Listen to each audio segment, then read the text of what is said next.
বন্ধুরা, যদি আপনারা 10,000 টাকার মধ্যে নতুন কোনো স্মার্টফোন কেনার কথা ভেবে থাকেন, তাহলে কিন্তু রিয়েলমির তরফ থেকে Realme C15 এর কথা আপনাদের মনে একবারে না একবার নিশ্চয়ই এসছে।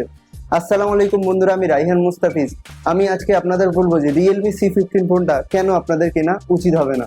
তাহলে চলুন আর দেরি না করে ভিডিওটা শুরু করা যাক। দেখুন বন্ধুরা, Realme Narzo 10A আর Redmi 9 Prime এই দুটো স্মার্টফোনই কিন্তু Realme C15 এর সবচেয়ে বড় কম্পিটিটর, তাই নয় কি? তাহলে Redmi 9 Prime-এ কোন প্রসেসর ইউজ হয়েছে? MediaTek Helio G80। আর Realme Narzo 10-এ মিডিয়াটেক হিলিও G70। কিন্তু এই দুটো প্রসেসর তো মিড রেঞ্জ প্রসেসর, তাহলে এখানে কেন মিডিয়াটেকের হিলিও G35 প্রসেসর ইউজ করা হয়েছে? এটা তো একটা লো এন্ড বাজেটের প্রসেসর। আমার কোশ্চেন প্রথমে এখানেই এসেছিল যে একটা লো এন্ড বাজেটের প্রসেসর কি করে একটা মিড রেঞ্জ বাজেটের প্রসেসরের সাথে ম্যাচ করবে। G35 প্রসেসরের ব্যাপারে যদি কিছু বলতে হয়, এটা একটা 12 ন্যানোমিটারের বেস্ট প্রসেসর। এটাতে 8টা কোর রয়েছে A53 বেস্ট, এটার গিগাহার্টজ 2.3, আর এটাতে যে জিপিইউ রয়েছে, জিপিইউটা অনেক ডিগ্রেডেশন হয়েছে।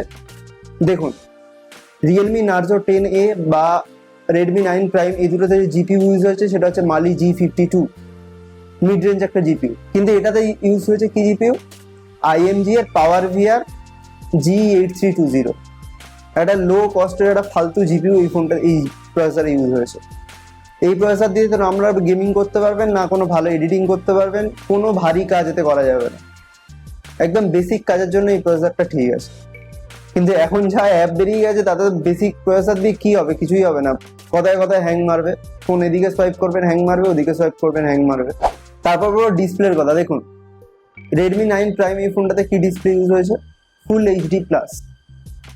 কত দাম? 10,000 টাকা। এই ফোনটার কত দাম? 10,000 টাকা। কি ডিসপ্লে ইউজ হয়েছে? 720p। তাও ওতে গরিলা গ্লাস 3 একটা মেনশন করে দিয়েছে, এটা মেনশনও করেনি যে গরিলা গ্লাস লিখে দিয়েছে, ব্যাস হয়ে গেছে।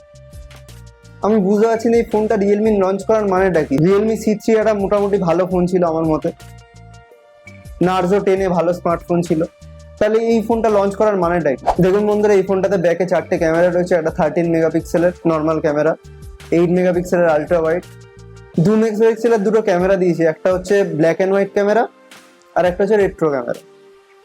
মানে স্মার্টফোন ক্যামেরা এগুলো কি ভেবেছে? ব্ল্যাক অ্যান্ড হোয়াইট আর রেট্রো ক্যামেরা তো যে কোনো ফিল্টার করে দিতে পারবে, ব্ল্যাক অ্যান্ড হোয়াইট আর রেট্রো যে কোনো ফিল্টার লাগিয়ে তো করে নিতে পারবে, তার জন্য আলাদা লেন্স দেওয়ার কি?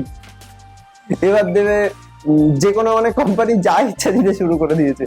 কদিন পরে দেখা যাবে কোম্পানি দিচ্ছে যে একটা দিচ্ছে কি একটা ব্লুইশ টিন্টের জন্য একটা ক্যামেরা, একটা গ্রিনিশ টিন্টের জন্য একটা ক্যামেরা। লেন্স দিয়েছে না দিয়েছে তাও 2 মেগাপিক্সেলের, তাতে লাভটা কি? সেলফি ক্যামেরা রয়েছে একটা 8 মেগাপিক্সেলের। আর এই ফোনটা যদি কেনার কোনো ডিজাইন থাকে, আমার মনে হয় সেটা ব্যাটারি। অন্য যে কম্পিউটার রয়েছে তাদের 5000 mAh ব্যাটারি রয়েছে, এদের 6000 mAh ব্যাটারি রয়েছে, যেটা দুদিন আরামসে চলে যাবে। 18 ওয়াটের চার্জার 2-2.5 ঘন্টায় ফোনটা ফুল চার্জ করে দেবে। এটাই যদি ফোনটা কেনার কোনো রিজন থাকে, এটাই রিজন। পেরেন্টদের জন্য যদি ফোন নিতে চান, এই ফোনটা রেকমেন্ড করা যেতে পারে। কিন্তু আপনারা যদি নিজেদের কাজের জন্য নেন, মানে গেম খেলবেন, ভারী কোনো কাজ করবেন, দেখবেন না ফোনটার দিকে। একদম ফালতু একটা ফোন বের করেছে, মানে মিনিংলেস ফোন। মানে এই ফোনটার দাবি কি আমি বুঝতেই পারলাম না, এই ফোনটা বের করলো কেন? যাই হোক, ভিডিওটা যদি ভালো লাগে লাইক করে দিন, শেয়ার করে দিন বন্ধুদের সাথে। এরকম ধরনের আরো টেক ভিডিও নিয়ে আপনাদের সাথে দেখা হবে। ততক্ষণের জন্য গুড বাই, আলবিদা।